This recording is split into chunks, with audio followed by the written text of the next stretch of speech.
두 번째 이제 제가 소개하는 것은 이거는 이제 이미 뭐 퍼트남 같은 철학자나 소위 그 부분 전체론이라는 이름으로 상당히 그 알려진 부분인데 제가 이제 제기하는 이 가르기 문제는요. 우리는 이게 왜 연필이고 오른편에 지금 책이 있다고 생각하는데 제가 이걸 묶어놓은 겁니다 지금. 그래서 어느 날 갑자기 왜 연필은 연필이고 책은 책입니까? 제가 이걸 묶어서 그냥 책필이라고 부를 거예요. 그래서 저걸 생각한 대로 계속 그렇게 불러보고 있습니다 마음속으로. 이 두 개만 보이면 아하 책필이 여기 있구나. 근데 아무 문제가 없어요. 아무 문제가 없어. 연필하고 책이 나란히 있으면 아 여기에 책필이 있구나 이렇게 말할 수도 있고 연필도 있고 책도 있고라고 말할 수도 있죠. 대신에 제가 이게 책필이 있다고 말하면 고개를 기우뚱하시겠죠. 잘 안 쓰니까 그런 가르기를. 근데 그런 가르기를 쓰지 말라는 법이 있습니까? 그런 것은 없지요. 그렇다면 우리 언어 관행상 연필이라고 부르고 책이라고 부르고 그러는 것 뿐입니다 그냥. 근데 한국어라고 그런 거 안 하고 따로따로만 부릅니까? 한국말에 그 어마어마한 그 가르기가 있죠. 예를 들면 뭐 강산이 변해도 못 져도 강하고 강산이란 말로 한 단어 쓰시죠. 강하고 산을 묶어서 부른 거예요 어느 날 갑자기. 강하고 산이지 왜 묶습니까 그걸. 또 이런 말도 있죠. 뭐 천지 만물이 소생하는 어쩌고 저쩌고. 천지는 뭡니까? 하늘하고 땅이죠. 근데 그냥 묶어서 한 단어 쓰잖아요. 적당하게. 그게 뭐가 문제예요? 제가 연필하고 책을 묶겠다는데 이게 뭐가 문제냔 말이에요. 용도가 불분명해서 그렇지 묶지 말라는 법이 있는 건 아닙니다. 가르기는 원리적으로 자유롭습니다. 여러분이 어떻게 묶는가 하는 것은 자유로운 것인데 어느 언어권에서 어느 문화권에서 어떤 가르기가 더 유용한가를 물을 수는 있겠죠. 가르기는 일단 이것을 구별을 하는 것인데 의미상으로는 차별화입니다. 차별화. 이 가르기란 말은 순수 우리말이기 때문에 제가 뭐 영어를 적당한 말을 골랐는지는 모르겠어요.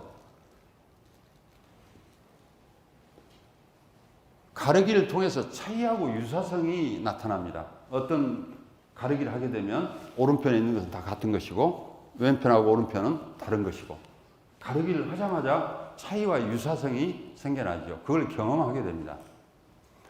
단세포 동물인 아메바는 가르기는 먹을 것으로 가까이 가고 못 먹을 것으로부터 멀어지고 적어도 우리 관찰로는 그렇습니다. 아메바가 실제로 고민을 많이 하는지 어쩐지 모르겠습니다만 우리 관찰해 볼 때는 그 움직임밖에 없어요.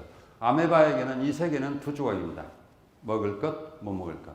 그런데 우리 지금 두뇌 안에 800억 개가 넘는 세포를 가진 인간의 가르기가 얼마나 복잡할까? 짐작이 한번 해보십시오. 세포 하나당 2개씩만 가른다 하더라도 800억 개가 이렇게 하나씩 이렇게 세상을 쪼갠다고 생각하면 얼마나 복잡할까? 이건 두뇌 안에만 800억 개고 우리 몸 전체로 헤아릴 수 없는 세포수를 갖고 있습니다. 그러니까 인간의 가르기가 복잡하죠. 혹시라도 나하고 똑같은 가르기를 계속하는 사람이 있을까? 저는 그런 가망이 없다고 봅니다. 한참 가르기 비슷하게 20개, 30개 가다가도 어느 날 갑자기 나는 영화 보러 가고 너는 수영하러 가고 아마 이리 될 겁니다. 일치한다는 건 거의 불가능에 가깝죠. 자, 가르기의 양상을 보면 가장 기본적으로 자기하고 타자를 구별하는 가르기가 우리 그 활동 초기에 나타나는 것 같아요. 아주 어린아이 때부터 빨리 나타나는 것 같단 말입니다. 그 다음에 먹을 것, 못 먹을 것. 우리도 유기체이기 때문에 이거 반드시 해야죠. 그 다음에 남자, 여자 구별하죠. 그 다음에 물리적인 세계관에서 안팎, 위, 아래, 무거운, 가벼운, 낮, 밤, 사계절, 뭐 느티나무, 푸조나무 이것도 구별하고 저는 구별 못합니다. 이거. 광어하고 도다리도 저도 구별 못합니다. 그런데 저한테는 별 의미가 없어요. 저 담양에 있는 관방천에 있는 게 푸조나무입니다. 느티나무가 아니고. 근데 전문가만이 그걸 식별할 수 있죠. 너무 비슷하니까. 근데 저는 구별하지 않아도 별 고민 없이 잘 지내고 있습니다.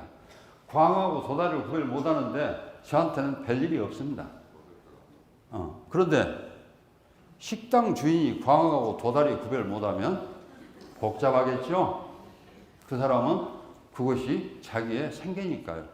그렇다면 우리가 지금 이론적으로 가르기가 알려져 있어도 모두가 쓰는 것도 아니고 그 어마어마하게 많은 가르기 중에 일부를 지금 쓰고 있는 겁니다.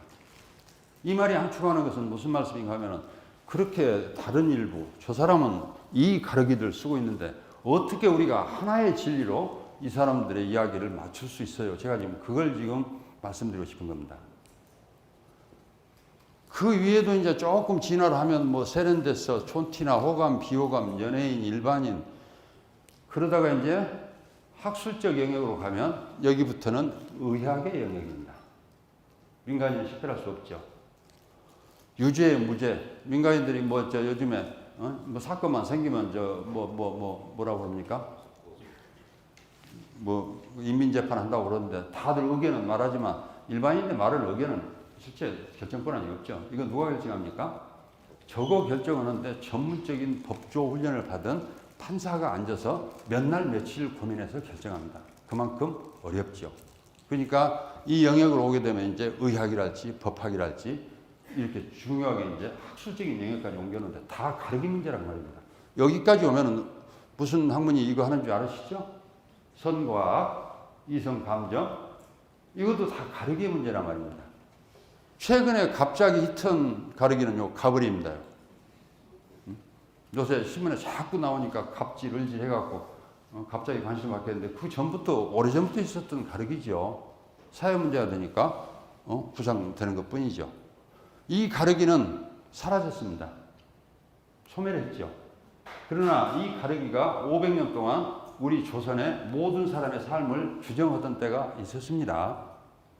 그런데 지금은 아무 의미가 없죠.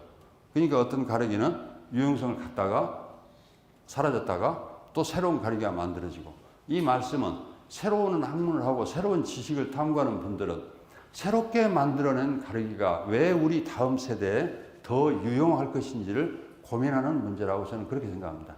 제가 공부하고 있는 철학도 이 시대에 맞는 새로운 가르기를 어떤 방식으로 제시할 것인가가 제가 철학을 하면서 안게 되는 과제라고 생각을 합니다. 저는 다른 학문도 예외가 아니라고 생각합니다.